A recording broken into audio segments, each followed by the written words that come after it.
everybody, and welcome to Nature of Code Part 2, the workshop. That is what we're going to be doing today. If you have tuned in to the previous workshop, you may understand what it is that was in the announcement. I was talking about throwing hands with a balloon.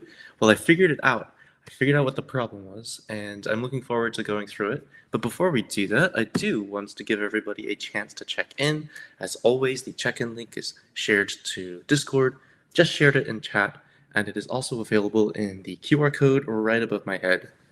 I also finally figured out how to mirror my screen so that the logo behind me in my virtual background is actually showing the right way.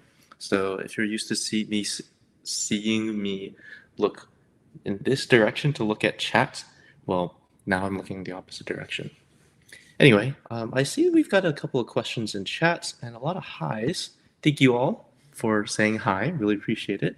And good morning, good evening, good afternoon to everybody that's tuning in today. Okay. We actually already have a question about what's next after this GHW. I'm realizing that this probably isn't talking about what's immediately after this workshop, which is, of course, more workshops.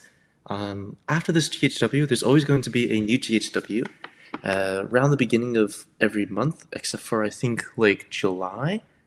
But yeah, you could see what's coming up by taking a peek at our wonderful GHW schedule.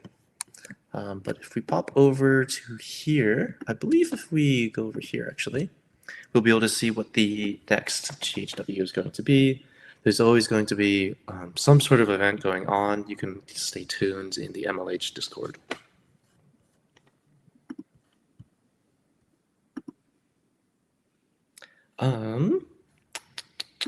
So yeah, doesn't look like we have any other questions. So let's get started. Actually, one thing I wanted to share real quick is I found this really interesting, I guess, like, have you guys played Wordle before? It's kind of this like online game where you type in a word and it tells you how close you are to getting that word right by telling you which letters were correct but in the wrong place. And which letters were just straight up wrong. Well, I found the equivalent for specifically, I guess, like biologists in the sense, or like just animal fans in general. So there's this game that's called Metazua, and basically it will, I guess, like share based off of your guesses what the nearest relative of the animal that you selected was to the real animal that you're trying to guess. So I'm going to share this right here if anybody wants to check that out. I just thought it was a really fun thing to play.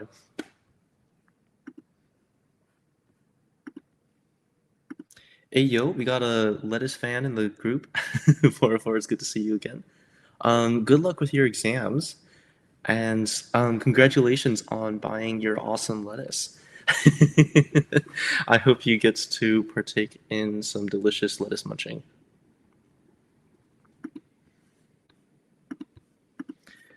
Okay, so we're about 5 minutes in. Let's get started. And if we have time towards the end of the stream, maybe we'll play a round of Metazua. But for now, let's hop into it. So last time we were on stream for this workshop, we were going through Chapter 2, Forces of the Nature of Code textbook. And this textbook is about, I guess, like simulating natural systems, and it's written by this really awesome professor. And we've been going through it in this workshop series that's been going on through a couple different GHWs. This is, I believe, the third time we were running it in GHW. And last stream, we were trying to get through exercise 1, where we... No, that's example 1. Where's exercise 1? Exercise 1, where we were simulating a helium-filled balloon floating upwards and being influenced by a wind force. And so to do this, we were over in the P5 editor. And so the P5 editor is just like a code space for you to use the P5 library. And P5 is just an animation library that's written in JavaScript. And so no worries if you aren't familiar with JavaScript. This is a introductory kind of like workshop series. And so I'll try to go through and explain everything as simply as I can. So no worries about, I guess, like any prerequisite knowledge. I will also say that because this is chapter 2, there are a couple things that we're not going to be covering in great detail, such as, I guess, like, well, okay, we'll go through as much as we can, and if you run into any questions about what this code is doing, feel free to let me know. If you would like to follow along, I will be sharing the links to the editor with all of the code that it is that I'm doing periodically. Of course, we're going to be working through a couple different editor files, so I'll be sharing several links. I'm glad this stream sounds really interesting. Yes, you can always check out the recordings afterwards, or check out the book and the original author's videos. But yeah. Okay. So let's see. Okay, so last time we were here, I kept running into issues with the example because I found this out later when I was debugging. I was making these function calls without actually adding in the parentheses. So this is pretty close to what it is that we were running before, where we would get a circle to show up on the screen, but it wouldn't really do anything. And the errors didn't really explain what was going on. Well, I found out later it's because I was calling all these functions that were attached to this class, like right here, should bounce to check to see if our balloon over here should be bouncing off the top of the ceiling. And instead of calling it as a function, we were just calling it as a member value. And so basically that just meant that this if condition was kind of never true because it just returns a function like properties instead of actually running the function. So anyway, once we actually ran that, we were able to get our ball to just kind of bounce off the top of the ceiling, which is a pretty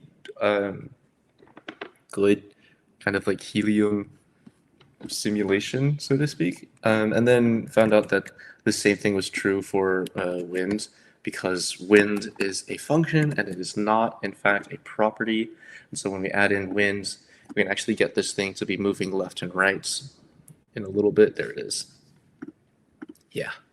But because we spent so much of last stream working on this, I don't really want to spend too much more time on this balloon. If you would like to spend more time on this balloon, I will share this link right here if you want to try that out yourself. Otherwise, if you miss it, you can check out in the Nature of Code textbook the suggested answer, which will give you a link to, I guess, the solution for the balloon. And of course, this balloon was actually drawn out to look like a balloon, and I was lazy, so we just had a ball. But yeah, make of it what you will. So then the next, I guess, like part of the chapter was starting to factor in mass. We didn't actually get to actually applying this quite yet. And the next exercise was actually just reminding us of static versus non-static methods. So if you're familiar with object-oriented programming, we'll know that there are static methods, which are methods that belong to a class as a whole. And then there are methods that are relative, which belong to objects of that class. And I'll show you the whiteboard real quick to help illustrate what it is I'm talking about there. But before I do that, I see that we're a little busy in the chat, so I want to see if there's anything going on. Thank you, 404, for the help. Okay, yeah. I totally understand the achievement mentality of trying to go through and finish as many things as you can. Most of these challenges, GHW, are helpful even like beyond just doing the points. So I totally do encourage you to go extra. Yeah, and hi, hello. We've got a lot of people tuning in from YouTube today, which is very cool. Okay, so let's keep on going. We got to the first example over here in the textbook. Oh, actually, before we do that, I do want to make sure I address the static versus non-static methods. So I pulled out this whiteboard over here. Now, on stream yesterday, I embarrassingly was not really warmed up, I guess. It's been a while since I've done any proper programming, I suppose. So I couldn't really understand the question very well. But basically, this is the implementation of the apply force method, which we've been using to add new forces to whatever object it is that we have. And in this case, we've just got a bunch of balls. And so these balls will have new forces applied to them. And if anybody's taking the physics class, we'll understand that there are usually more than one force. There's usually more than one force being applied to an object in any given time, especially when things are moving around. And so there's this other concept in physics that's called inertia, which basically says the more things you have, the harder it is to kind of get it moving. And then once it's moving, it takes a little bit more to slow it down. And so that basically means that the more mass an object has, the slower it's going to accelerate. And so the way that we wanted to apply that, or the way that we have been doing this, is by having just this acceleration to add. But if we want to start factoring in mass into the equation, then what we can do is we can divide the force by this mass. However, the programming-minded in the audience may notice that if we start trying to do this to two different objects, let's say we've got a big object and a small object, and we want to run this function apply force twice, what we would expect to happen is when mover A applies this force, I guess in this case, the force is being divided by the mass. So let's say the mass for this circle is like 10, and the mass for this circle is like 1. Let's shrink that down a little bit. I don't think I can shrink it down anymore, so I'll just make this one bigger.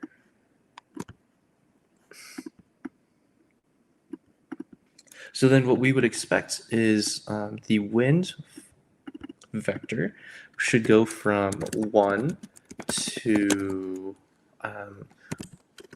0.1 and 0 for on mover A, where mover A is this big lad over here. And then when we run, I guess maybe be better to, no, the wind on mover A is going to be, I guess, like a vector of 0.1. And then the wind on mover B would then be the vector of just like 1, because it's divided by 1, right?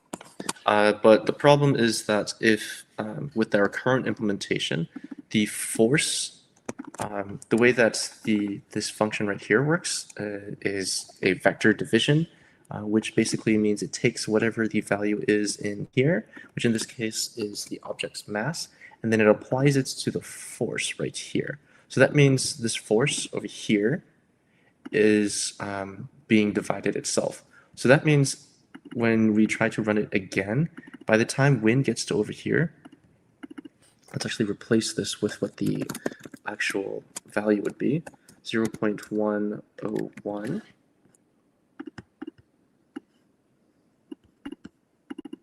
And then we got another parentheses in there. Then this one would be taking in, or I guess this would have been vector 1, because that's what the wind was. Then this one would be taking in the wind at a value of 0.1. In other words, like the global wind's value has been reduced by 10 instead of just the relative force value that should have been applied to. And so we can fix this by, instead of using a relative, I guess, like division on the actual force object itself, we can do this, where we divide the force, but then we don't actually keep the results and apply it to this force over here. We actually just store this into a different variable, which then just disappears after this function is called once. And that makes it so that when the next time we call this, the mover B will have the same wind force being affected on it as this one. It's just that this one is going to be moving slower because it's got more mass. So that's basically what exercise 2 is highlighting over here. And I think, yeah, here we go. The textbook talks a little bit about how mover A receives the wind force and then modifies the wind force for mover B, which is not what we want, because we want the same wind force to be affecting both mover A and mover B the same amount, but we just want mover A to have more mass so that it moves less. So moving on, when we get to actually programming the next exercise, which is probably going to incorporate mass to some degree, we will be able to not be constantly modifying the global version of our forces. Okay, so yeah, let's keep on going. I don't remember where I was last time. Actually, before I do that, I see there's a couple of things going on in chat, so I'm just going to catch up on chat real quick. No worries on being late. We are happy that you are here. And hello, everybody. Yes, there are a ton of forces for us to be considering and simulating, not all of which we will be getting to because each one of those individual forces is just adding in more and more things that sometimes isn't really relevant for what it is that we're trying to simulate, especially if we're just trying to do something that looks cool. There's this like rule of cool in writing where sometimes you can suspend your disbelief of something as long as it's cool. And so it's fine in our case if a simulation isn't perfectly accurate as long as it looks cool, is what I'm trying to say there. Okay, we've got a quick question about how many challenges there are in total. I'm going to show you a quick, instead of giving you the answer directly, I'm going to show you a real cool way of finding out how many challenges there are. You can find out by going to GHW.moh.io and then popping over to challenges. And then challenges is going to be the place where you actually submit all of your submissions and proof that you did these things. And so if you scroll down here, you are going to be able to see all of the different challenges that there are. Now, I'm not going to count this because I do believe that you are able to count yourself. But what I will do is I will share this in chat. So good luck on the challenges. You will probably need to log in when you go to actually submitting the projects themselves. But yeah. All right, let's keep on going. Before I do that, actually, I would like to plug in my laptop because I don't want to accidentally end the stream early because my laptop died.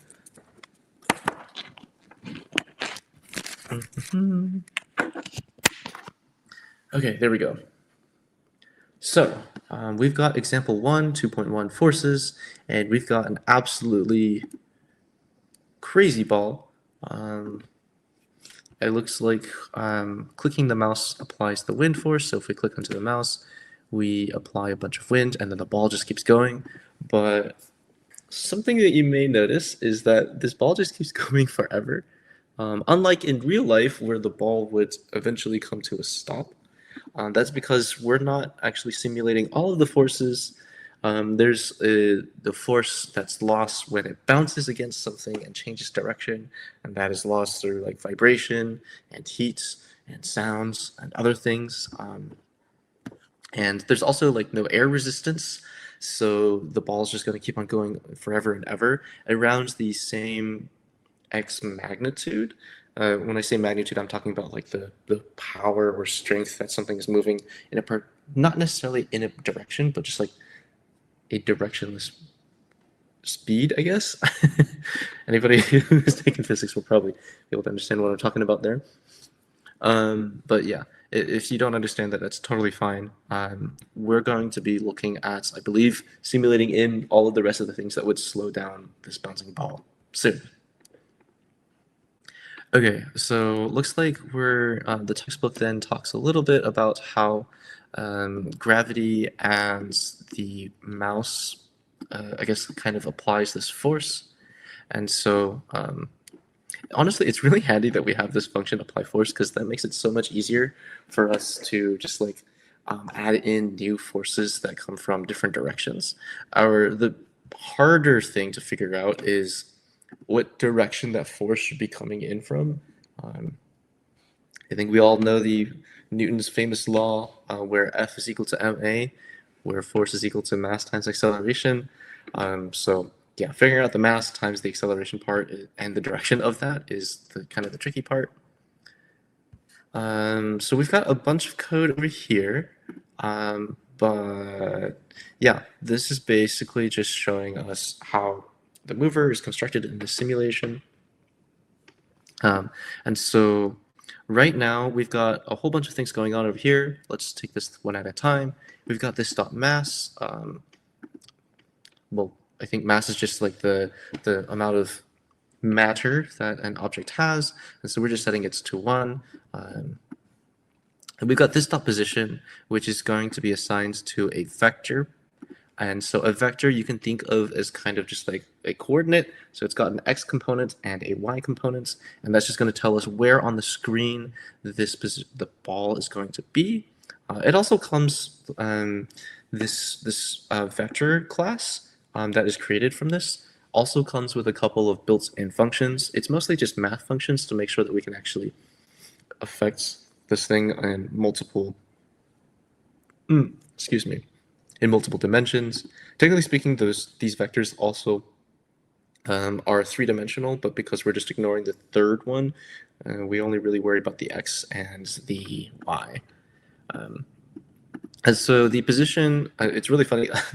If you haven't done any, I guess, like computer animation before, the way that animations here work is we basically just like take a ball's position, and then on the very next frame, we just put the ball right there. It's very much kind of like classic hand-drawn animation in the sense where you draw on one frame, and then on the next frame, you draw it like a little bit further away. And then when you flip the pages really fast, it starts to look like it actually is moving. We have to remember that animation is very much a deceptive thing where we are pretending to make something look like it's actually moving. In reality, we're just changing the position over a really small but like finite amount. And so that was something that was just really strange to me as I wrap my head around. Anyway, velocity is just how far it's going to be jumping between each frame. And then acceleration is the rate of change of velocity.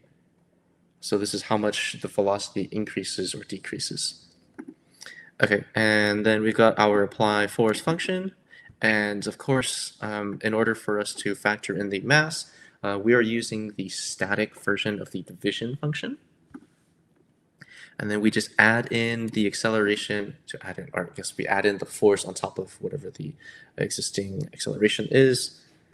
And then we update our velocity with the current acceleration. This is how we actually add in the acceleration to the velocity and actually change that. And then we do the same thing with position. That's how far away our object is going to be.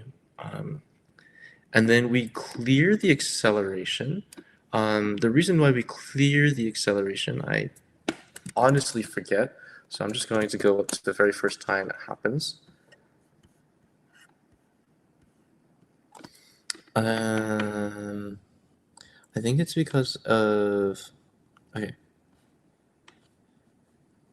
Oh yeah, because if we constantly have the acceleration going up and up and up, that means that the force is continually being applied, but that's not always the case with the forces that we're going to be working with. Sometimes the acceleration just happens once, like, and then we don't have to worry about it again. Like for example, if you've got like a tennis ball and then you smack that tennis ball, the, I guess, like force that's being applied only happens while the ball is in contact with the racket.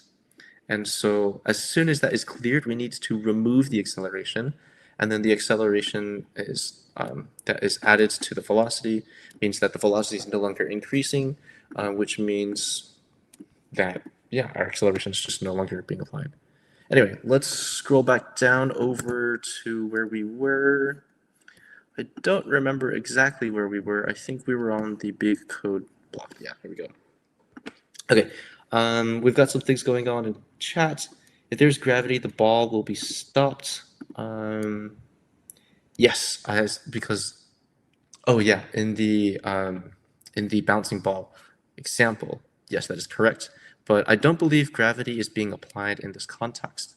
That is, well, there is at least some form of gravity being simulated, but it's not like an active force. I believe it's just like a static kind of velocity where it just kind of bounces up and down. But yeah, it should give and take some things like equal and opposite magnitude. Yes, this guy physics. I appreciate that. I want you to hold me accountable whenever I get something physics related wrong. Okay.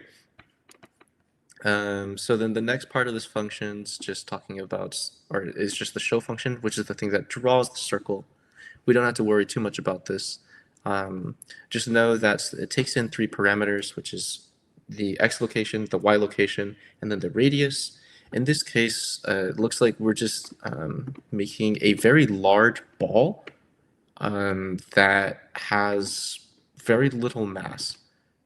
Or maybe like this mass, well, let's see. Yeah, because this mass is hard-coded to be 1, so it's just going to be a very large ball that's just a very light ball.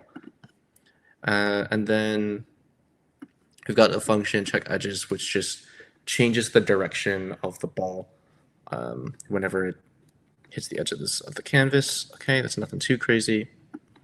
And then this is the same for whenever I think if this stop position y is greater than the height, so that means when it hits the bottom of the screen, it's going to bounce back up. Okay, so yeah, no gravity is being applied here, but it does at least bounce off of the floor. Otherwise, it's just going to bounce off the screen and then we're never going to see it again. Okay. After the class is written, we can create more than one mover object, and so that is done. Creates 2 objects. Let's look at the object constructor. It's always going to be hard-coded to be a mass of 1, but I believe the next thing is, yes, the next thing is we can take in parameters so that we can actually declare how big a circle is outside of the context of the class, so that these movers are no longer, I guess, like guaranteed to be the same thing.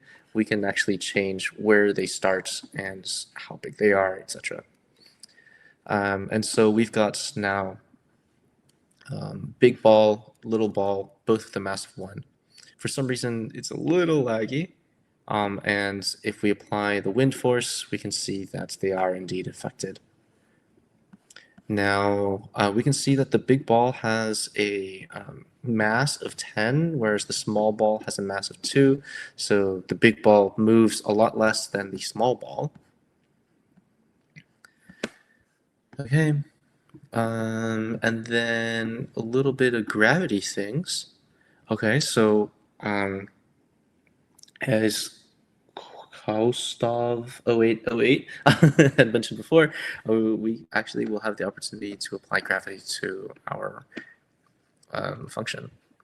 Okay, so notice that every operation in the code is written twice, once for mover A and once for mover B. In practice, an array would make more sense. We've done that before in previous streams. It's not going to be too crazy. I don't think we're going to worry about this just yet because we've got exercises, and this is an opportunity for us to start programming. Okay, so what I've done is over on the right-hand side, I've basically just clicked open in the web editor, and that opened up this. So I'm going to, just to show you, it's the exact same thing. Yeah, we've got the 2 balls over here. They're slightly different sized. So I'm going to share this in chat if you would like to hop in. This is our opportunity to apply all of the gravity that we want and all of the rest of the physics that we want. But let's try to cater what it is that we do to the exercises that are listed here. Okay, so exercise 2.3. Instead of having the objects bounce off the edge of the wall, let's create an example that has an invisible force pushing back on the objects to keep them in the window. Can we weight the force according to the object's distance from an edge so that the closer it is, the stronger the force? Okay, so I kind of have been thinking about this, and I think there's a couple of ways we can do this, where one is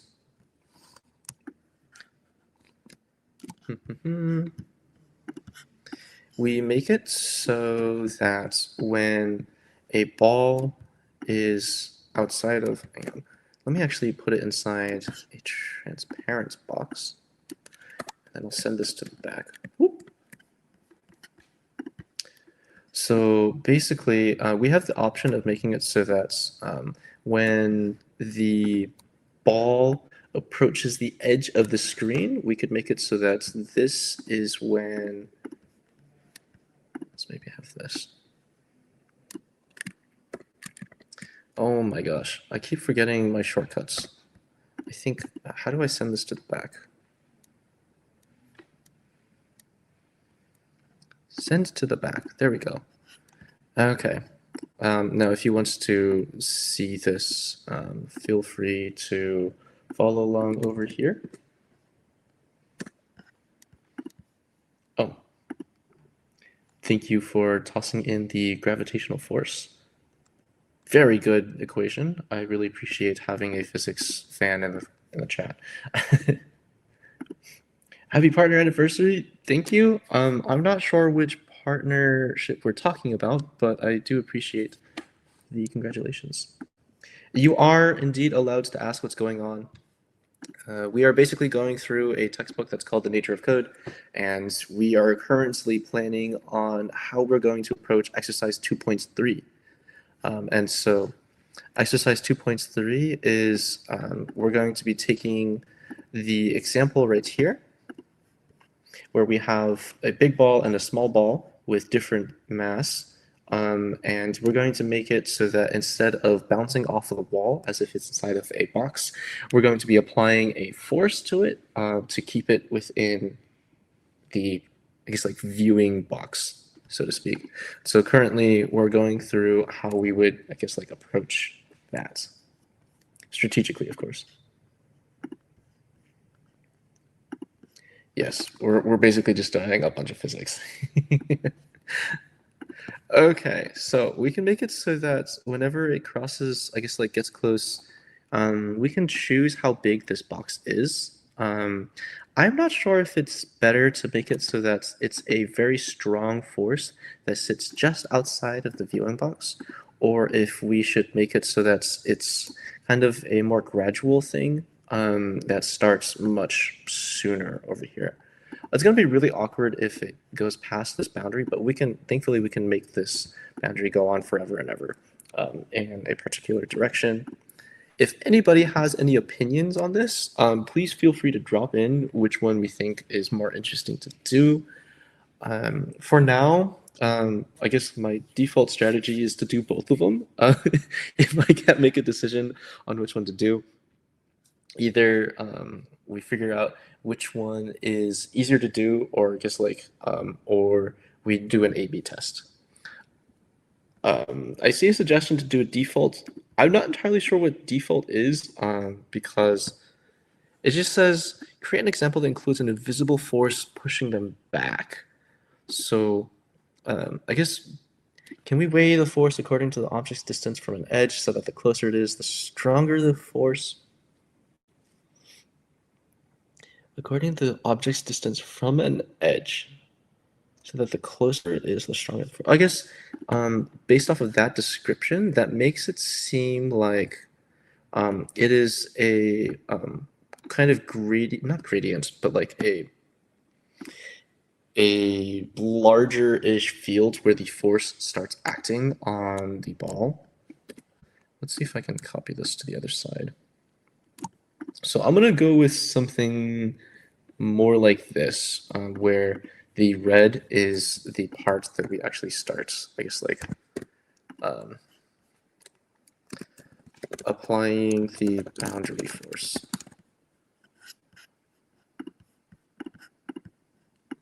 Let's just label that so that next time we come back to this, it's not as hard to remember what it is we were doing. Okay. So let's go ahead and try doing that. But before we do that, let's take a quick tour of this setup to see if there's anything crazy going on. So inside of sketch.js, actually, before I do that, I haven't given a proper tour of the P5 editor just yet. The P5 editor basically just opens up a website, I guess like starter kit, so to speak. So we've got a classic HTML file. There's not a lot going on over here, especially if we hide all of the scripts up here. We've just got the body. And usually there's also a main element like this.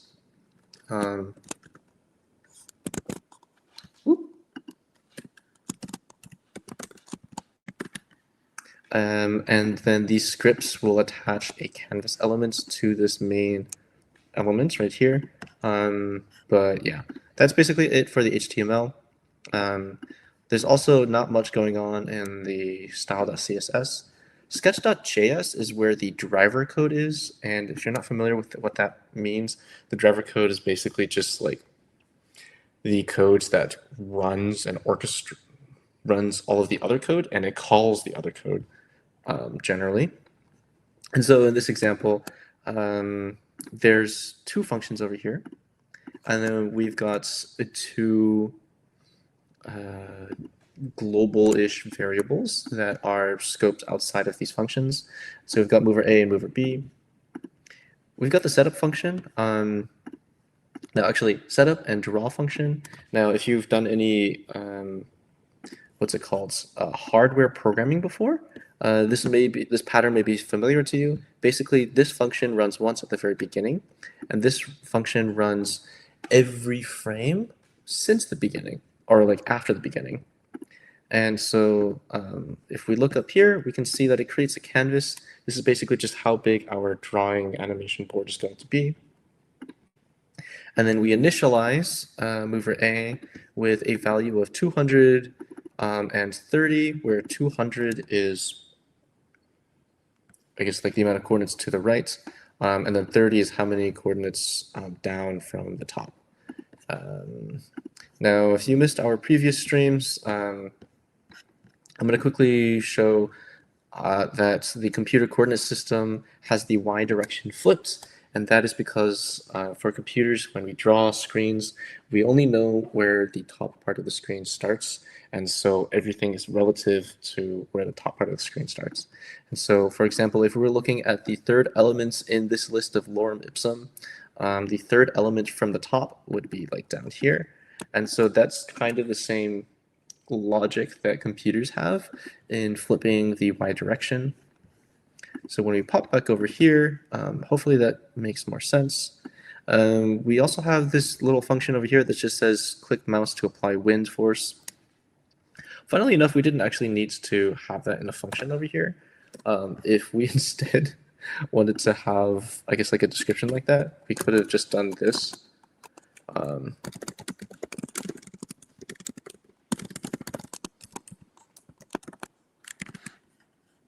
Yeah, and it's pretty much the same thing. Well, I guess it doesn't actually sit inside. You can see that the padding changed a little bit. I don't like having, what's it called? Oops. I don't like having too many unnecessary things inside the driver code. And so I'm going to be removing that. And I'm also going to be removing these comments in favor of having something that's a little, well, I guess, it's not that it's any more readable right now. It's more so that I'm a big fan of trying to write code that that is self-documenting is the theory. But yeah. Okay. It seems like we can achieve this by calculating a repulsive force vector that activates only when an object is within a certain threshold. Yes, that is the plan. Inverse relationship, force is equal to strength, divide by d to the power of 2. Also check the distance d. Okay, cool. I like how, what's it called? Proactive you are. I do want to make sure we cover the rest of the code before we actually start jumping into adding the force threshold, but I do appreciate that. Okay, so next thing is in the draw function, we start by drawing the background, and then we apply gravity. Okay, so we've got a gravity vector of 0.1. And then if the mouse is pressed, then we apply a new vector, which is the wind vector. And then we update mover A and mover B. Okay, so nothing too crazy just yet. The craziness is probably under mover.js. Hopefully it's not that crazy. I'm going to start by just hiding all of these things so we just look at these functions one at a time. We've got the constructor function, which creates an initial position, velocity, and acceleration. We see here that all of those values are basically set to 0 or whatever the constructor says. There's nothing fancy there. We apply force, and so this actually factors in for the mass and the acceleration of the objects, and then this actually just adds in all of the total accelerations, which is good. Then we've got the update function, which just adds acceleration to the velocity at, 1 frame at a time. The same thing with the position, and then we reset the acceleration whenever the force is no longer being applied. We've got the show function, which just draws the circle, and then we've got check edges, which just makes it bounce. So I imagine that check edges is the function that we're going to be spending a lot of time in if we're going to be making it so that there is a inverse force being applied. Make the balls bounce off of each other as a side quest. That's a pretty spicy side quest. Let's try to get to that after the current exercise. There are ways to do collision detection, and they can be a little messy, but with 2 balls, I think we can make this work just fine. So let's get started by doing exercise 2.3 first. So I actually prefer to extract out these statements into separate Boolean constants so that it's kind of self-describing. So in this case, this dot position dot x is greater than width. That means when it goes off to the right side of the screen, const, I guess like right bound is equal to this, and then we can toss in, I guess, pass right bound is a good way of being descriptive there. I'm actually going to move this, shrink this so that we have a bigger screen to look at. Okay, there we go. And so now we know that this is referring to the right bound. Then we can do the same thing for the pass left bound is equal to that pass left bound, and then if it is const pass floor bound is equal to that pass floor bound. Okay, cool. And so let's just rerun this to make sure it still works. It does indeed still work. Okay, so now we need to figure out how much of this screen we want to make it before they actually start. I guess like being pushed upon. Actually, before we do that, I do notice how this canvas is kind of a little too wide. I'm going to go ahead and adjust the canvas size so that it's not as big. So it's currently 640 by 240. Let's like have that 320 by 240, And let's make it so that the mover B is, the smaller ball, is a little closer inside. Let's just put this at 300. Let's actually start them off in the same location. I think that'd be cool. Yeah, there we go. Okay. So now that they're both in the same starting position, right now the bounds make it so that it is applied before they even, I guess like whenever the center of each of these circles actually reaches the edge. You see this one, it waits until it reaches the edge. So actually, I think there's an exercise right here. Yeah, fix the bouncing off the sides of the canvas so that the circle changes direction when the edge hits the side rather than its center. That is something that we can fix right there. I think let's actually just keep this to doing exercise 2.3 for right now. GHW exercise 2.3. Invisible force. Sorry, the ADHD is kind of kicking in, so I'm kind of jumping all over the place right now. So, invisible force. All right, let's make it so that the threshold for this is maybe how much of the screen is this? I guess we don't need to measure super hard. Let's just take whatever half, or like whatever the radius of this circle is. So the radius of the big circle is 10. So let's just say that whenever it's within 10 pixels, or whatever this measurement is, of the left and right side of the screen, we're going to make it so that the force starts getting applied. So let's go ahead and do that. So if this dot position dot x is greater than the width plus, let's actually make another offset right here. Threshold. I guess proper naming convention would have made it so that whenever I have a constant, the entire thing is capitalized. I don't really want to do that right now. So we're just going to continue doing this. Threshold is equal to, let's just say that's 10 for right now. Threshold. And then we're going to add this to the right side as well. I guess on the right side, we would want to start it before it actually hits the width. And so that means that it has to be width minus the threshold. And then on the right side. And then on the left side, it has to be plus the threshold. Okay, and then const floor bound. I think we can keep that for right now.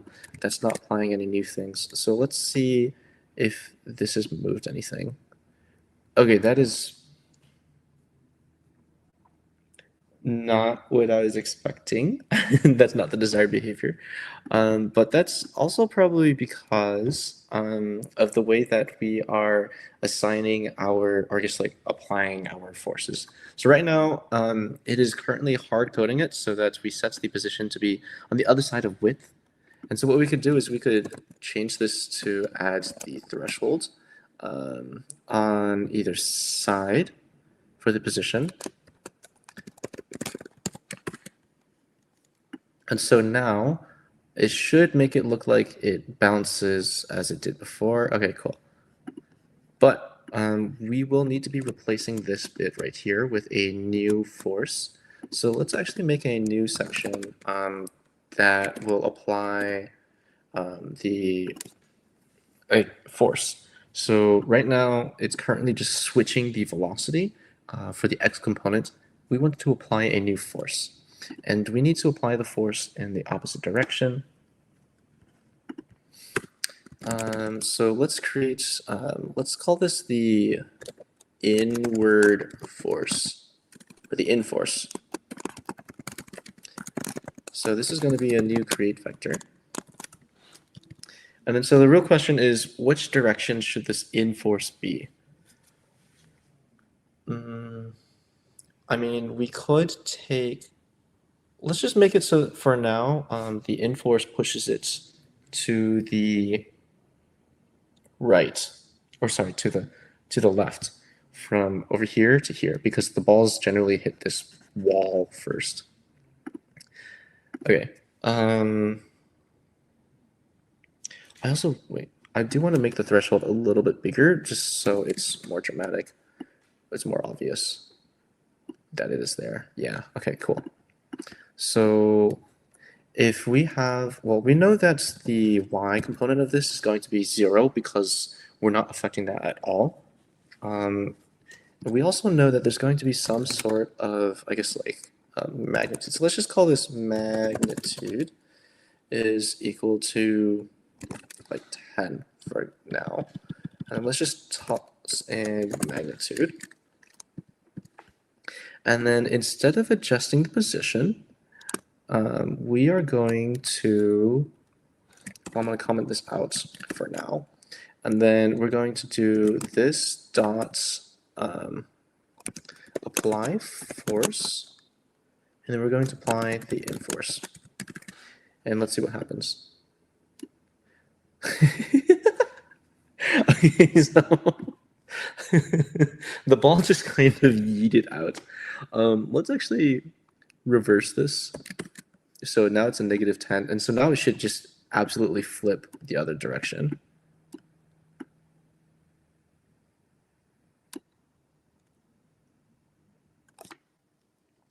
Okay, so that seems to be flipping pretty fast, like almost like it's bounced off a wall. I want to increase the magnitude and just see if that changes anything. Yeah.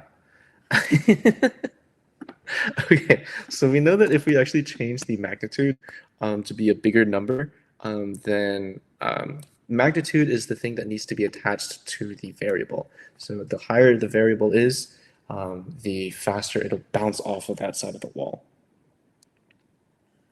So that means if we want to make it stronger when it is closer to the edge, we need to make sure that that number goes up. And so there's a couple ways that we can do this. I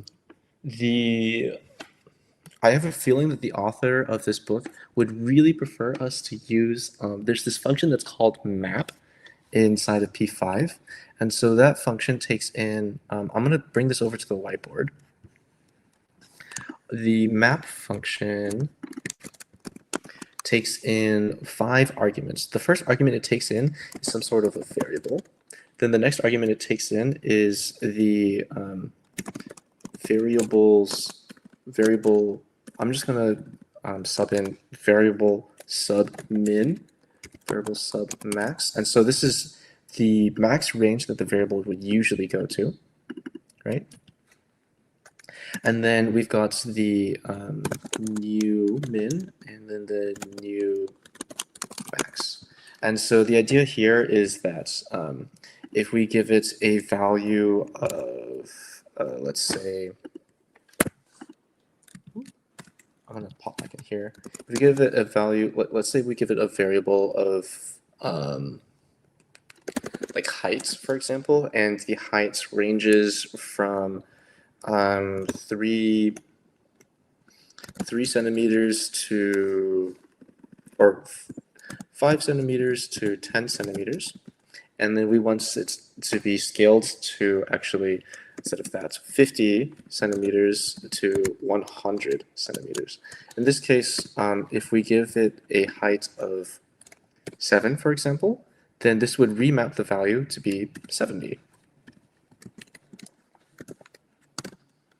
And so that's basically how map works. But map is also going to work if we swapped this direction around.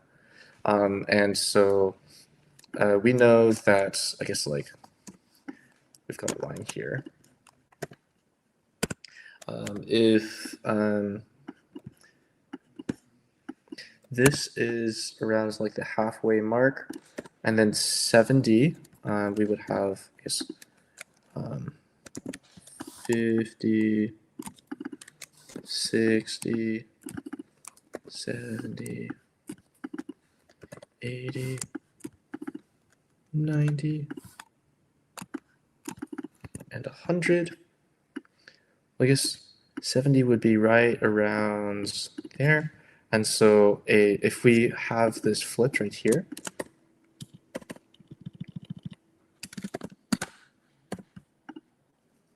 then when the 70 gets matched, or I guess when this value of 7 centimeters gets matched, then it would actually show up on this side, because that's how far away it would be between 100 centimeters and 50 centimeters. So I believe we should be able to do this to map it so that the closer, like the smaller the value is, the distance between the edge and the location of the ball, then the greater the force is going to be. So we can use that strategy on.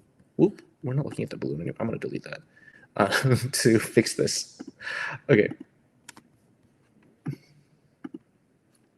So magnitude is the thing that defines the value of a thing, and the vector defines the directions. Kind of. Vector is famous for being a quantity with both magnitude, which is size, and direction. And so so magnitude is just how much of something it is going to go in the direction, and then the direction just helps us go in the right direction. Wow, it's really hard to use direction without saying the word direction. Anyway, yeah. So magnitude in this case is just the strength, you might say. Okay, so let's pop back over here. So we know right now that our magnitude is negative 100. We want to make it so that I guess instead of, let's see, we need to have a new variable that measures how far the center of the ball is from the right side of the screen. So let's go ahead and just do that. The reason why I'm running all of these in constants is because I don't expect these values to be changing. And so it's generally better to make it so that it's a constant if you're not expecting it to change.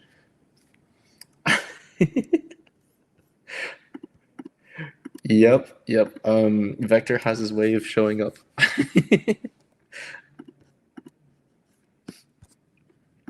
Okay, so let's have this distance from right. And so we can do this dot position dot x. And then we want to actually take the width minus that position. I guess, no, we would actually want the width plus the threshold. Or I guess, no, even better, we actually already have the right bounds, or I guess the right threshold, right bounds. So we can just take that and subtract the position dot x. And so now we've got that. And so we know that at 100, that's pretty strong. I would say that's probably the max value of the threshold that we would want. And so when we go to map this, let's go ahead and take this. So then what would the new mapped value be? I guess that would be the magnitude that we want. So I'm going to comment that out so we can remember what the max value is. Magnitude is equal to map, and then we're going to take the distance from the right, and then we're going to say that currently the distance from the right could be anywhere from, I guess, like half of the screen, which is like 150, to I guess let's see exactly what the size of this screen is. 320, so we can take whatever the halfway point is, and then we can start applying the function before that. But right now we actually want it to be within our threshold, so then it would be the width minus our threshold. Where is it? Oh, okay. So then it would be the width from minus the threshold. I guess we can start doing this from actually. I'm hopping back over here. I think the easier thing for me conceptually is to just start applying the force around halfway. And so once the ball reaches the halfway point, it's going to start feeling a force, a very slight force, to move back in this direction. So let's go ahead and figure out how to do that. We would want, I guess, halfway to be equal to width divided by 2. And then so the minimum direction that we're going to start doing things at is going to be the halfway point. And then we've got the width, which is the full, I guess, like side. And then the new thing that we wanted to scale to is anywhere from, let's just call it 0 to negative 100. And then so now our new magnitude should scale increasingly stronger. Oh, it is really funny to see them just disappear off the screen. I think I had that reversed. Since they are already on the right side of the screen, I think they should be feeling the force a little bit. But let's give them a little nudge. I think we've got some sort of misunderstanding going on over here. So right now, these just get yeeted off of the screen if we pop that over there. So then let's break this down.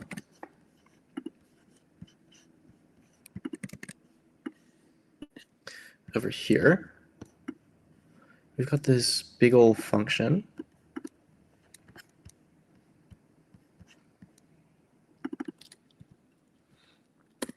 Just like that, okay.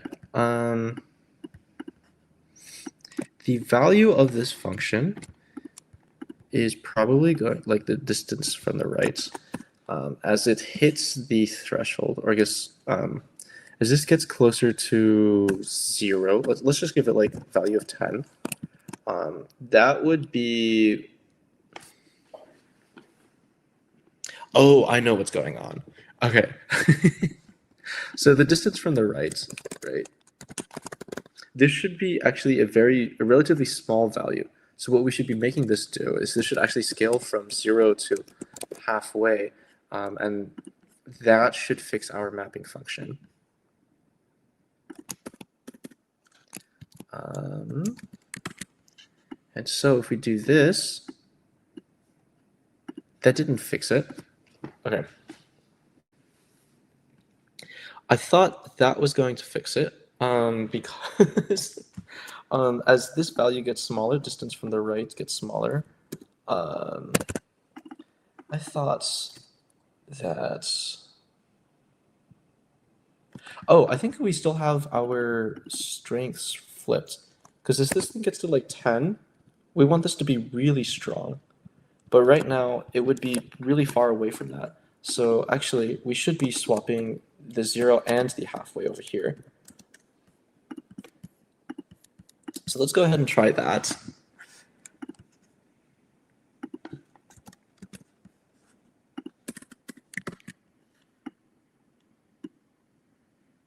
Okay, so it's bouncing in the right direction. It's still really strong, though. I'm gonna have to think about that a little bit. I see we've got some comments in chat. If anybody wants to connect with me on LinkedIn, you are welcome to connect with me on LinkedIn. You can find me just Ryan Lay MLH. There's going to be like 3 Ryans for you to pick from. Pick the one that looks closest to me.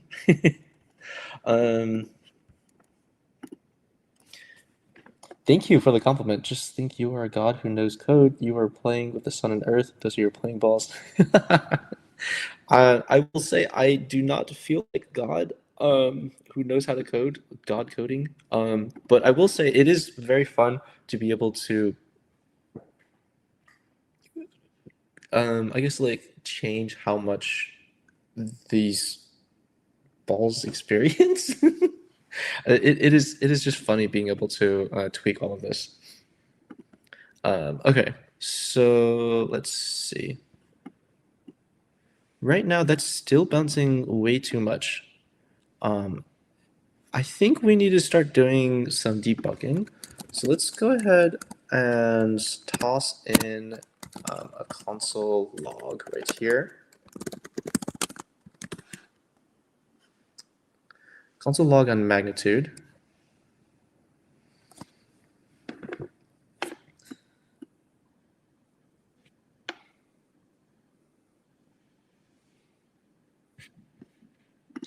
Okay, and let's scroll through that. So the magnitude starts at negative 255, because that's how far away it is. Okay.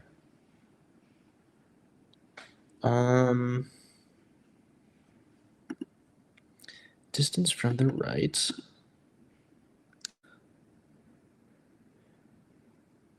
Distance from the right. Okay, so the crazy thing is that the magnitude is being kind of really large. Does it get smaller at all?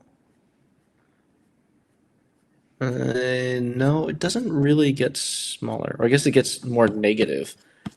That's not correct. Ideally, as the distance from the right.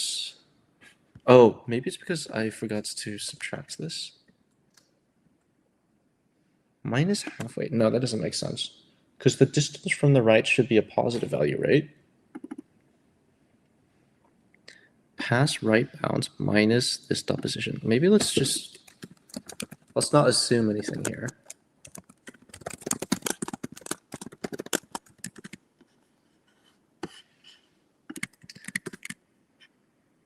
Negative 200. Why is this negative? Pass the right bound, this dot position. Oh.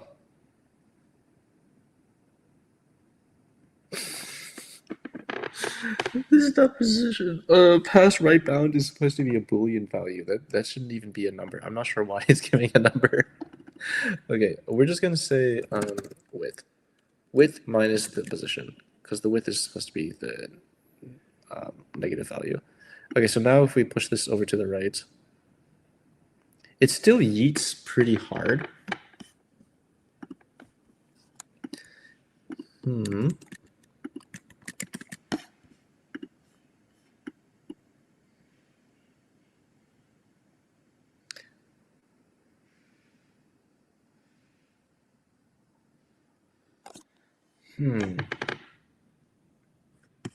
Oh, I don't remember what I was looking for there.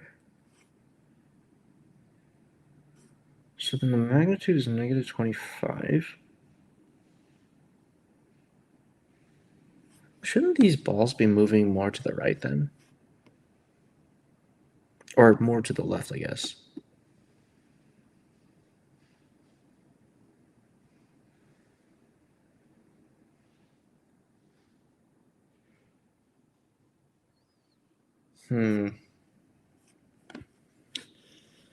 Anything with a negative 100? Maybe. I mean, like, if we reduce this value to be something smaller, like negative 50, for example, that's not going to fix the problem, because it still has, like, this strong inward force.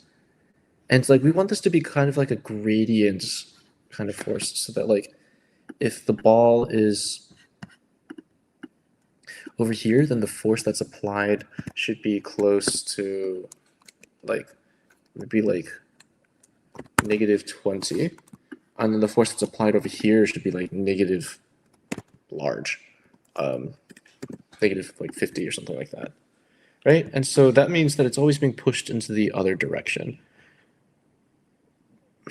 Maybe we need to make it so that instead of having the value be from that, we make this a smaller value. So maybe it's like a 10. I don't know if it's going to change anything.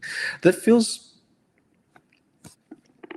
like it's still screwing up the mapping function. So the distance from the right.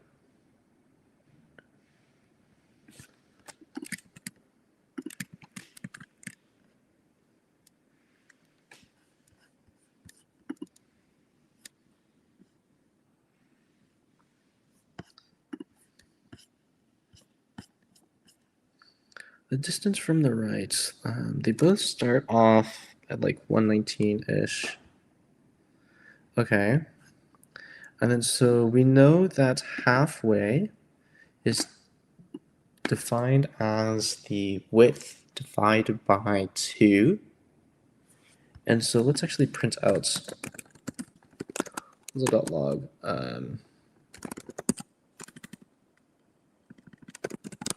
halfway, and then we just add in halfway right there. Halfway is 160.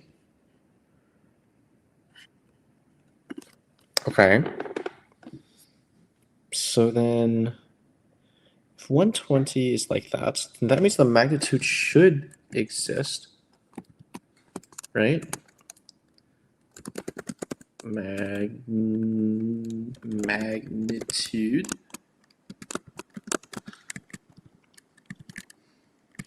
Comment that out. The magnitude is indeed negative 20, or I'm not sure what. Oh, yeah, I guess negative 20 makes sense.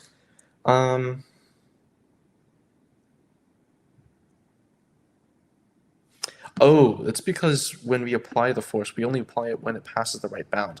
So that means we're storing up all of the magnitude that it should be moving, and then we don't trigger it until it actually touches the right wall. So that's what's going on. We need to actually make it so that if it's on the right side of the screen, so let's, instead of saying pass right bound, let's say right side. And then the right side is just going to be, I guess, is right side. And so this should be whether this dot position dots x is greater than the width divided by 2, because the width divided by 2 is the halfway point on the screen. Let's actually move this up over here. That way I can reuse that constant. And so then I just switch this with is right side. Okay, there we go. We've got like a bounce going on.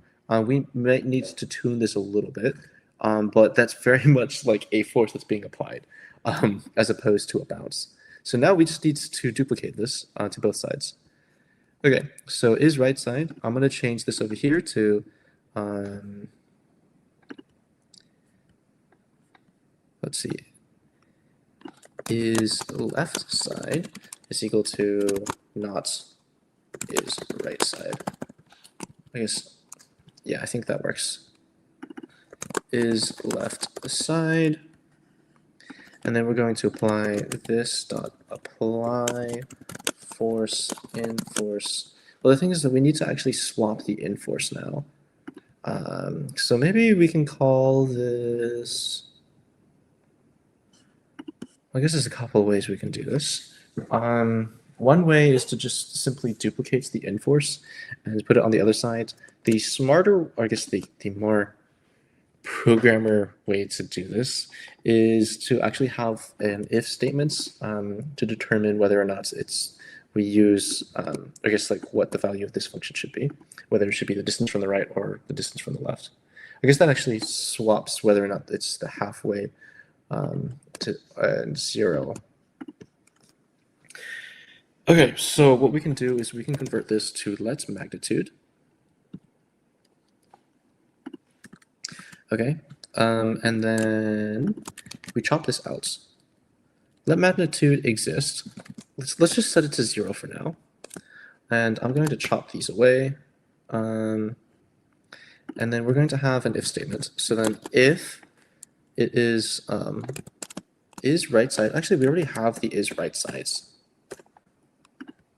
So I guess what we need to do is we can have this be a variable as well. Okay, and then hop in here.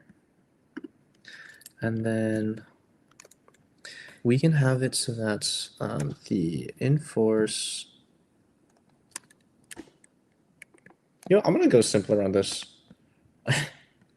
Okay, so I am still going to chop out all of this. What we're going to do is we're just going to rename this to right force, or I guess right in force. We're going to have a left in force. We're going to pop in here, right in force, left in force. It's not very elegant. I know. Magnitude 0.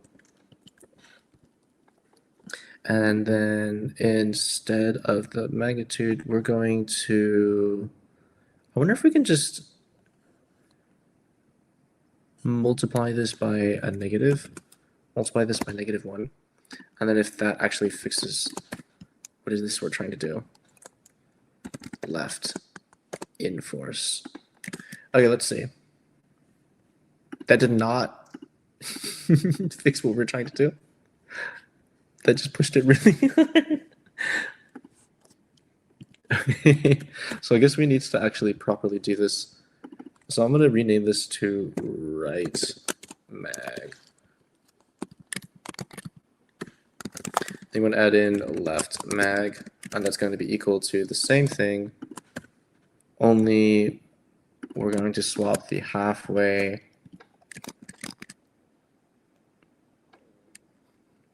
Yeah, we're going to swap every part of it. Oops. We're going to swap 0 with a halfway, and then we're going to make this +10 and negative and +50.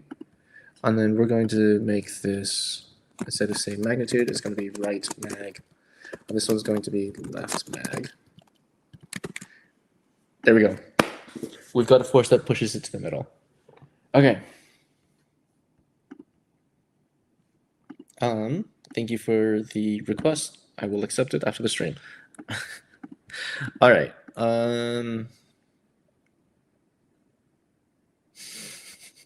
I gotta say, it is really funny seeing the small ball just bouncing so fast. Do we have actually a force that pushes it back down once it reaches the top? I guess we kind of do. I'm not really going to look too much into that though. But yeah, we finished invisible force, so let's go ahead and look at the next question. Exercise 2.4, fix the bouncing off the sides of the canvas so that the circle changes direction when the edge hits the side rather than its center. That shouldn't be too crazy. Let's go ahead and make a duplicate of this. And then we will just retitle this to 2.4, and then this is just bouncing, edge bouncing. And so what we can do is we hop back over to our example over here. Let's actually go ahead and grab the original mover.js. I'm going to remove that, pop back over here. And this should be pretty much the same thing that we had before. We're just going to go over to check edges, and then we're going to add in to the equation the radius of these circles. So the width, if it is greater than the width minus this dot,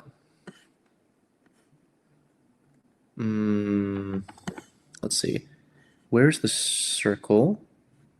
This dot mass times 16. This dot mass times 16. Actually, you know what would be easier?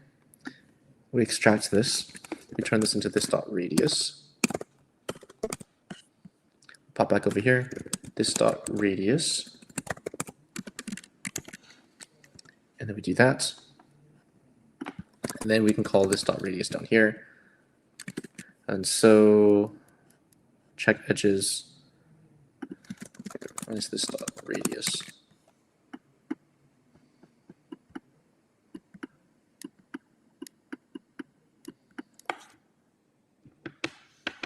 I'm not sure why the big ball isn't moving now.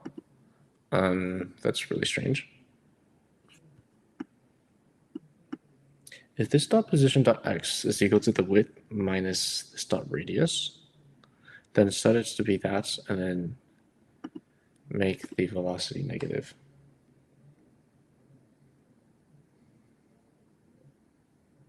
Interesting.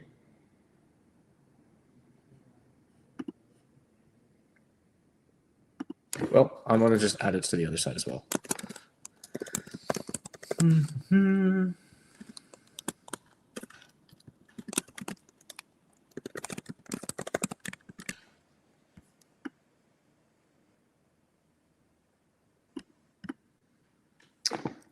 I think this ball is bouncing before the radius starts. It's about one radius away. So I think I've got something flipped. Maybe, is this supposed to be negative? That doesn't make sense because that would be out of the screen, you would think. Yeah, that is out of the screen. So why is it bouncing so much? Well, I guess. Oh, because this isn't radius, this is diameter. Silly. I guess I'll just call this diameter.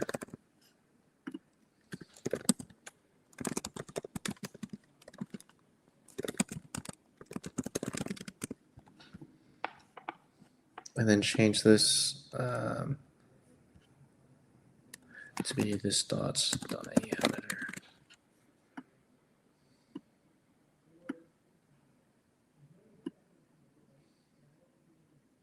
Okay, yeah, that's pretty much it. Now we've got it so that when the bounces off the sides of the canvas, circles change direction when the edge hits the side rather than its center. Nothing too crazy there. Create a wind force that's variable. Can we make it interactive? For example, think of a fan that's located where the mouse is and pointed towards the circles. All right, let's go ahead and try that. First off, let's make a new copy of the base code. Whoa. I'm going to delete that. I'm going to pop over here, just add in anything right there. Save this. And now we've got exercise 2.4, I think. No, 2.5. Windy mouse. I'm going to call it Windy Mouse.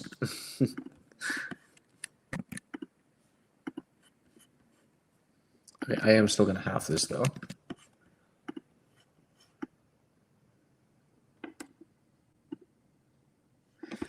Okay, so now we need to apply a mouse thing. I am really hungry right now. It is almost distracting. I think I can make it to the end of the stream. Just calling that out. Okay. Let's pop over to mover.js. And I think what we need to do is we need to add in a new force. And that force is going to be tracking the location of where the mouse is. So let's add in mouse fan. And so under here, what we're going to be doing is, in P5, there's this thing that's called mouse X and mouse Y. And so if we just print out mouse X and mouse Y,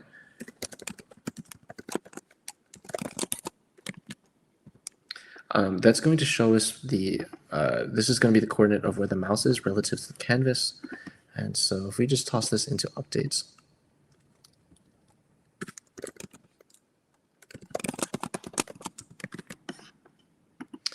we can see where the location of the mouse is relative to the screen. And so the same is true for mouse Y. And so if we want to be applying a force that pushes the circles away, we have, I guess, like one vector. Let's actually make it so that, yeah, let's just start by making it so that it pushes it to the left or to the right and not worry about the up and down motion. So let's see. We've got mouse fan. What we need to do is we need to create a new vector, and this vector is going to be called fan create vector, and then we know that the second component is going to be a 0. So let's just put that there. And we know that the first vector is going to be the magnitude. And so in this case, magnitude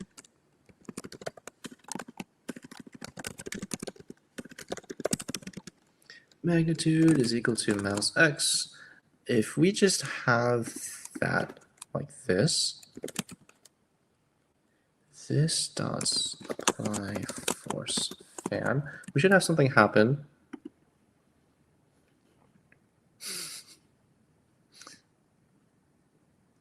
And so the further to the right it goes, the I guess like stronger the force is. But what we want is so that the fan kind of comes from the mouse. So instead of it's just being whatever the current mouse is, we want it to actually be the distance between the circle and where the mouse is. So let's see if we can do that. So then distance, we know that this is going to be, I guess, wherever this dot's position dot x is. And then we're going to subtract that from mouse x. And I think it is easiest for us to just wrap this around in a math function. I believe this is how we can do that, an absolute wrapper. P5 absolute. I guess we can do that without calling in, yeah, ABS just exists. So we can do, without the math, distance is equal to the absolute difference between the position dot x minus the y, and the magnitude is now going to be equal to the distance, and then we just toss in the distance right there. And so it seems like the magnitude is actually stronger when it's further away, which is the opposite of what we wanted to do. So we may need to do another mapping situation. I wonder if there's an easier way for us to do that.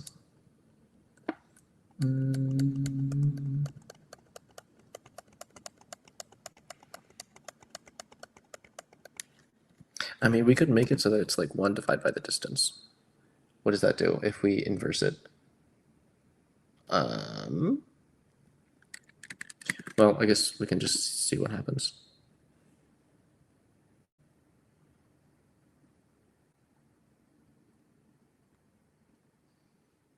Oh my god, that just deleted the ball. Oh, okay. I guess we can just do a mapping thing. So we're going to map the distance.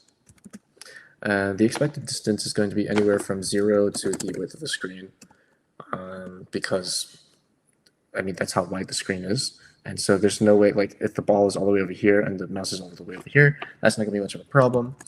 And then what's a reasonable amount of force to apply on this thing? I think we can go from 0 to maybe 50, because I think 50 was a pretty strong nudge. Okay, so the only thing is that right now, it's really hard to push on the opposite side of this wall. Or actually, wait, the distance between distance between, why is it so strong over here? That doesn't make sense. Because the distance between the mouse and the ball should be at its greatest over here. Oh, that's probably why. Let's actually reverse one of these. 50 to 0.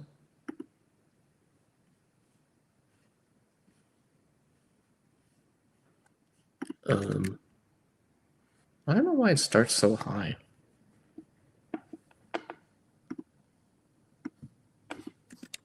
Okay. Let's reverse this then.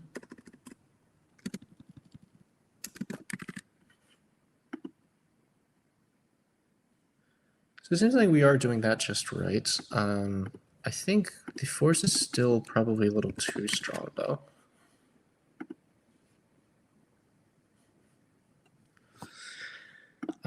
We do want to make it so that when the check edges happens, that it actually bounces off the edge. So let's actually pop back over here, open up our old editor over here. We've got the bouncing, and we're just going to steal the check edges right here. And replace this. And run that. That seems a little broken.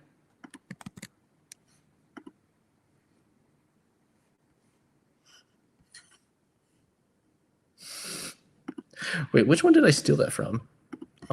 This is from bouncing, like the edge bouncing, right? Yeah. I mean, I don't think we changed anything else. I guess we did change the diameter radius bit, so let's go ahead and copy all of this actually. Pop back over here and replace this and move this in, delete this bracket, pop back over here. Okay. So now we still need to apply the mouse fan inside of mouse update, or update, I guess. This dots mouse fan.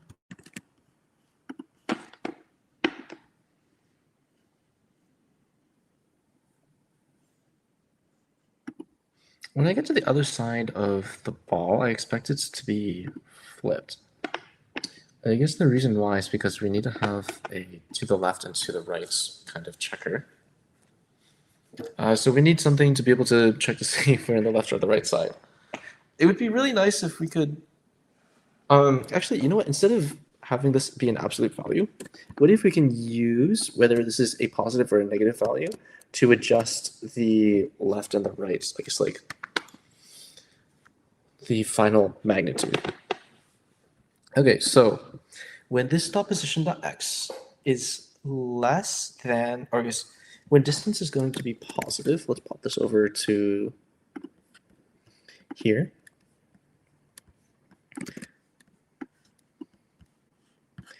When distance is positive,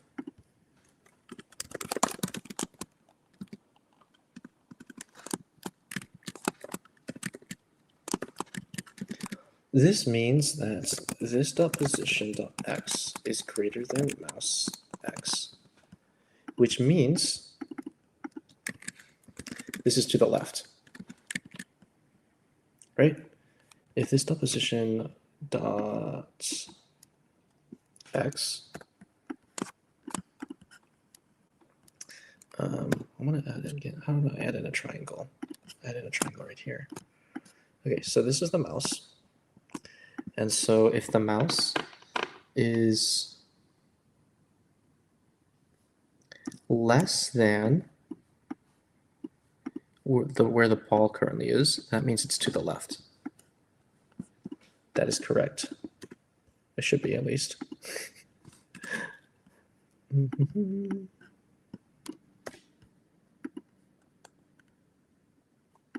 Okay, and then right is when the distance is this dot position dot x is less than mouse y, and that means it's negative.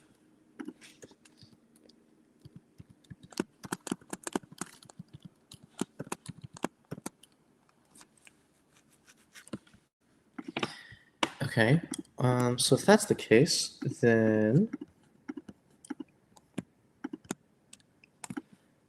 the pointer should be on the other side, or mouse, I guess not mouse Y, this should still be mouse X. Okay, so that means when the negative, that means it's to the right. Okay, so that means our magnitude should be mapped from 0 to a negative value instead.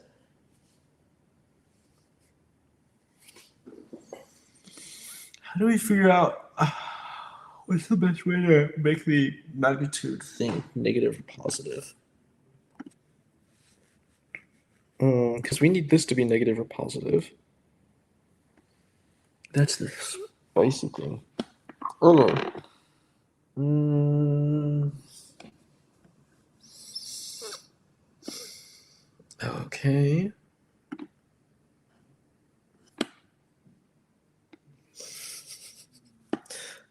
Yeah, I think I do need a little bit of a rest. But we're close. I think we're close. We can finish this. Okay. Um, let's see. If it is to the left, I mean, the easiest thing to do is to just have two separate forces that apply based off of whether it is negative or positive, and then we apply the force independently. So if left is left, for example, let's see. So we can make a new thing. Is left is equal to distance is greater than or less than 0. That means it's a negative value. And then const is right is equal to if the distance is less than 0 or greater than 0. If it's greater than 0, then that means mouse x is greater than the current position. Yes, that makes sense. So then is left, then we can apply a force.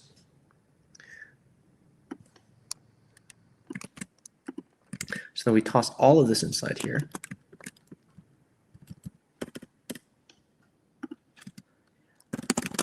Well, I guess we don't really need a is right. I think it's helpful to have that somewhere. Okay, and then we can copy and paste this again, toss this in here, and then we just need to make sure that our magnitude mapping goes in the right direction. And so we've got the distance, and then the width, which is the maximum distance away, and then we've got 0 and 0, or we've got 0, which is the absolute smallest the distance can be. So if the distance is 0, that means it's basically on top of it, and that means the force should be strongest. And so if it's to the left, and we want it moving, I guess like if we have, if it's a positive, that means it's going to be moving to the right. So that means yes, we should make this a negative, and that should make something happen.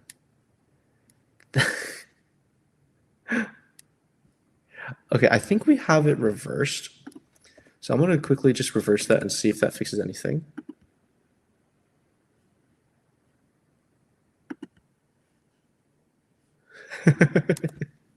No, that didn't fix anything.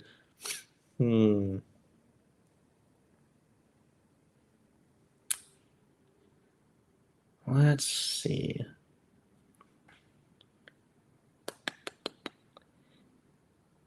Magnitude, negative and positive.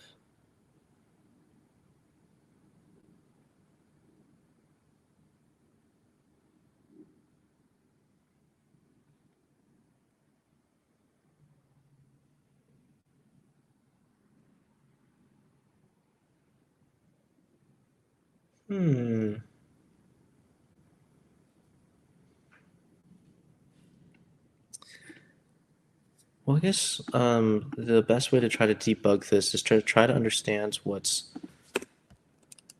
the value is currently doing,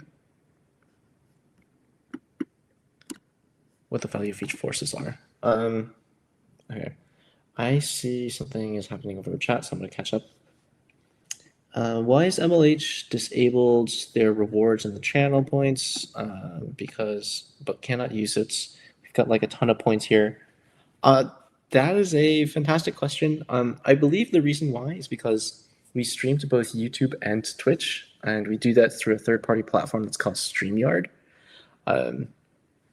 And StreamYard can't really take advantage of all of the Twitch controls and like channel points and stuff. That's probably why that's disabled.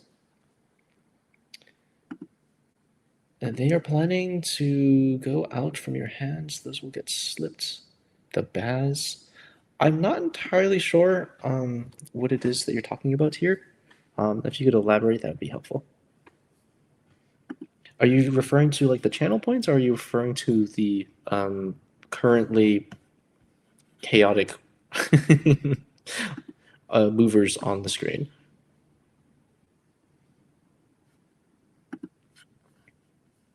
The balls will go out from the screen. Yeah, I'm surprised they haven't gone out from the screen yet. They're doing a remarkably good job of not disappearing, especially the small ball. Okay, so I think let's maybe start by at least reducing the magnitude. I think this is probably just a little too big.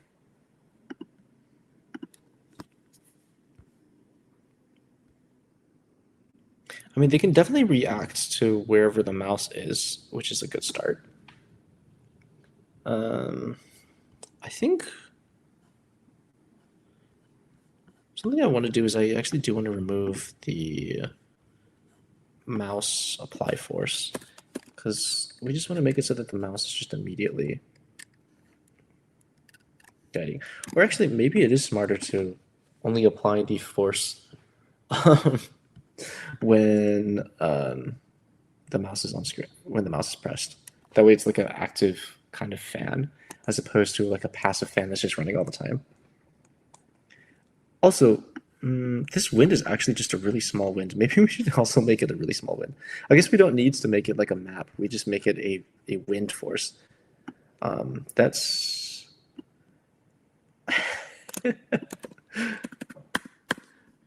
Okay, let's actually just try doing that. 0.01. And then 0.01. And then if it's on the right side, let's make it a negative. Oh, it still goes absolutely bonkers. Maybe it's because of our location and where we're calling mouse.fan. Let's call mouse.fan in here instead. And let's call the apply force inside there. Yeah, apply force is already there. So let's just call mouse fan.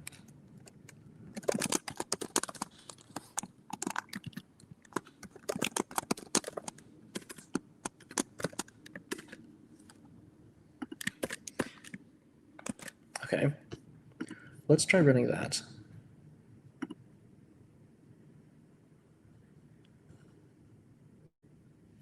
Okay, I think we're onto the right direction. It's just currently a very small force. Let's bump that up.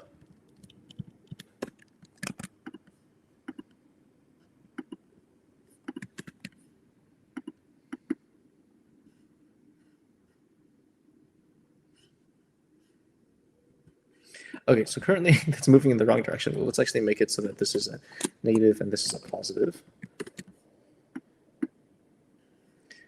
Okay, there we go. We actually have it being pushed away from the mouse now. So if we wanted to, we can make it so that this thing just stays away from everything else. We got it. Okay, cool. I'm happy we got that. I guess the next thing would be to combine this with the other two examples if we really wanted to. But yeah, I'm happy we made it. Okay. We've got a comment here. Can you tell the actual deadline for challenge submissions? Can we submit till the closing ceremony? Actually, I'm not able to sign up for the Get Student Pack as you don't have a college email. That is a little bit difficult to sign up for the Get Student Pack. If that's the case, I'm sorry you aren't able to do that. As far as the actual deadline goes, I'm assuming you're talking about the very specific time. Let's go ahead and hop over to the FAQ first to see if there's an answer there. Boo, boo, boo, boo. How much does it cost? Shipping timeline, do you ship swag? How should I organize, etc.? Okay, nothing there. Let's look at the schedule. So looks like this is, oops, that is not a tune-inable thing. I'm not sure what the strict timeline is as far as the challenges go. Maybe it's listed here.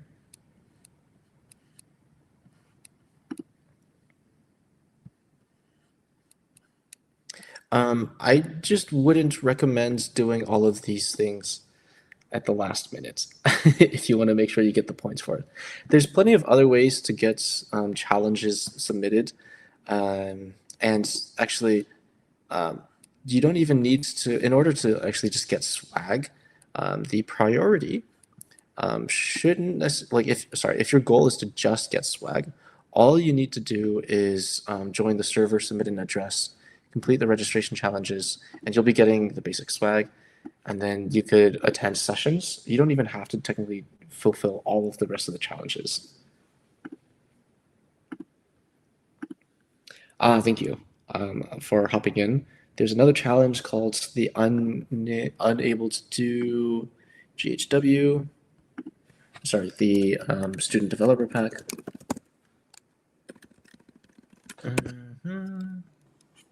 Where is it? Sign up for the Student Developer Pack. Okay, and then maybe it's just under GitHub.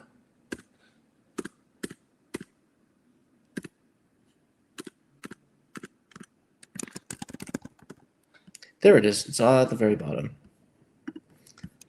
Fill this thing out right there. Big shout out to Cowstove for helping out right there. Okay, cool.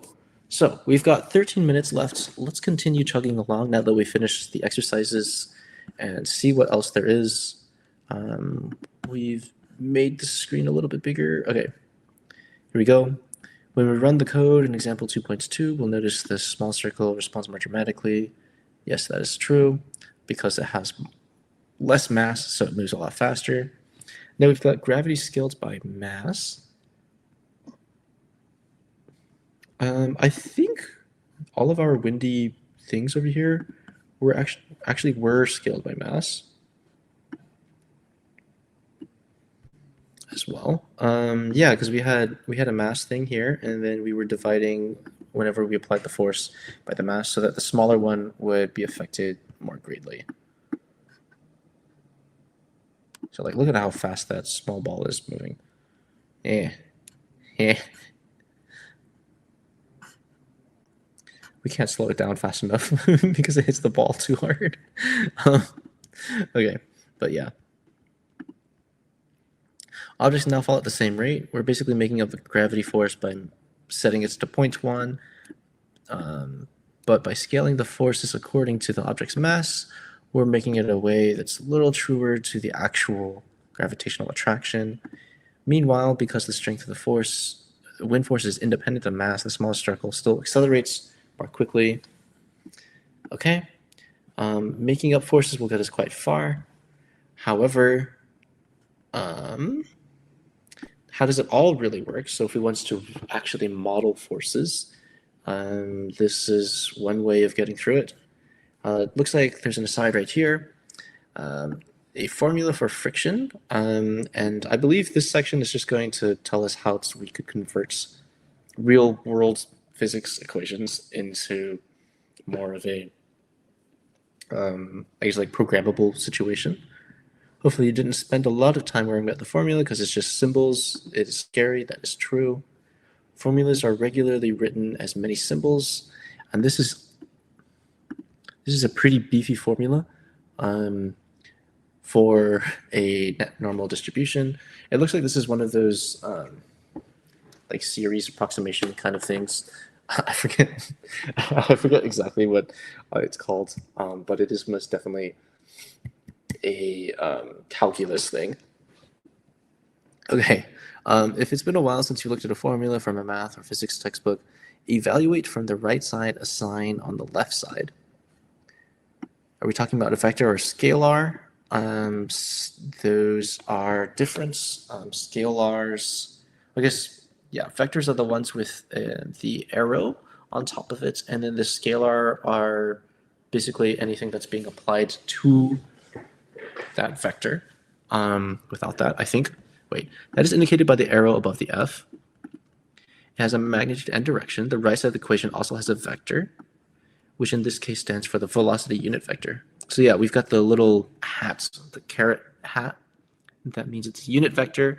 And so anything that's multiplied to that is going to be a scalar, because that is our magnitude. When symbols are placed next to each other, that typically means we multiply them. All right, cool. So I guess that was just like a general math recap. I'm seeing something over here. Do we know anything about surprise swags in day 5 and 6? We learned about this. Do you know how many chances you have to get it? I don't actually know what the situation with the random swag drops are. All I know is that they are dropped under the GHW announcements in Discord. And so if you want to be able to catch that, you'll have to stay tuned. You'll probably be able to see more information about the GitHub swag drops and how frequently they happen and what days they more commonly happen by looking at the past history inside the GHW Discord channel. That way you can see, I guess, like how often they drop and when they drop. Okay. Another question. This x is a random variable. The mu is the mean for the distribution. The sigma is the standard deviation, which measures the spread of variability represented here. Thank you.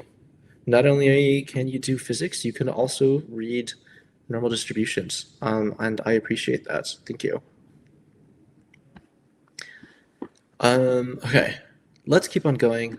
I have a feeling we're not going to be able to finish in the whole of 8 minutes the rest of this chapter, so we'll probably have to stay tuned for the next GHW when I pick up this stream again. We'll be continuing to work on the forces chapter. Okay, let's keep on going though. We've got friction. Let's begin with friction, follow the preceding steps.